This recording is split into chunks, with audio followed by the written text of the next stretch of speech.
आज पीएम जब लॉकडाउन के दौरान 5वीं बार राज्यों के मुख्यमंत्रियों के साथ वीडियो कॉन्फ्रेंसिंग कर रहे थे तो इसमें दो अहम बातें हुई। पहली बात पश्चिम बंगाल की सीएम ममता बनर्जी ने कही, वो ये कि वैसे तो हम इस संकट में एक साथ हैं, लेकिन केंद्र सरकार ने राजनीतिक फायदे के लिए हमें बार बार टारगेट किया है।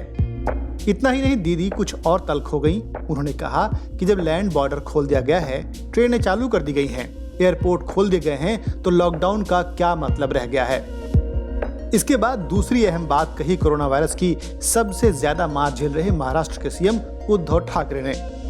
उद्धव ने कहा कि अगर राज्य को जरूरत पड़ती है तो केंद्रीय बल भेजे जाने चाहिए। उद्धव ठाकरे ने कहा कि कोरोना वायरस लॉकडाउन की वजह से राज्य सरकार की पुलिस पर काम का काफी बोझ है, उनके कर्मी भी संक्रमित हो रहे हैं। उद्धव ने कहा कि मई में कोरोना वायरस मामले चरम पर होने की उम्मीद है, जून या जुलाई में भी चरम पर पहुंच सकता है। उद्धव ने कहा कि मैंने पढ़ा है कि वुहान में कोरोना वायरस ने दूसरी बार हमला किया है, यहाँ तक कि WHO ने भी इस बारे में चेतावनी दी है। इसलिए मेरा सुझाव है कि लॉकडाउन पर किसी भी कार्रवाई को सावधानी से किया जाना चाहिए। 12 मई से 15 स्पेशल ट्रेनों के ऐलान के बाद उद्धव ठाकरे ने कहा कि मुंबई की लोकल ट्रेनें भी चलनी चाहिए, जिसका इस्तेमाल जरूरी सेवाओं में लगे लोगों को लाने ले जाने में किया जाएगा। लेकिन पंजाब के सीएम कैप्टन अमरिंदर सिंह चाहते हैं कि लॉकडाउन को बढ़ा दिया जाए, मगर सावधानीपूर्वक तैयार की गई रणनीति के साथ, जिससे लोगों की जान भी बचे और सरकार का खजाना और इकोनॉमी दोनों सांस ले सकें। दिल्ली के सीएम अरविंद केजरीवाल ने कहा कि कंटेनमेंट जोन को छोड़कर दिल्ली में आर्थिक गतिविधियों की अनुमति मिलनी चाहिए।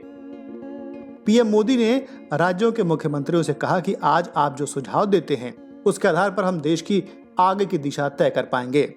पीएम बोले कि पूरी दुनिया मानती है कि भारत खुद को कोविड-19 से सफलतापूर्वक सुरक्षित रख पाया है, राज्यों ने इसमें महत्वपूर्ण भूमिका निभाई है। पीएम ने मुख्यमंत्रियों से कहा कि जहां भी हमने सामाजिक दूरी के नियमों का पालन नहीं किया, हमारी समस्याएं बढ़ गईं। हमारे लिए सबसे बड़ी चुनौती रियायतों के बाद भी कोविड-19 को गांवों तक फैलने से रोकने की होगी।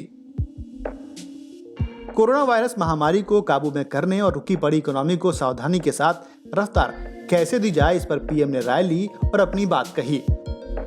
देश भर से घर वापस लौट रहे प्रवासी मजदूरों के पलायन पर पीएम ने कहा कि हमने जोर देकर कहा है कि लोगों को वहीं रहना चाहिए जहां वे हैं, लेकिन ये मानवीय स्वभाव है कि हम घर जाना चाहते हैं और इसलिए हमें अपने निर्णयों को बदलना होगा।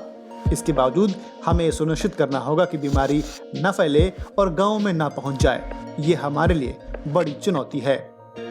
ये वीडियो आपको कैसा लगा हमें कमेंट करके जरूर बताएं। हमारे चैनल लोकमत न्यूज हिंदी को फटाफट सब्सक्राइब कर लीजिए और साथ ही बेल आइकन भी दबा दें ताकि हमारी खबरों की नोटिफिकेशन मिलती रहे।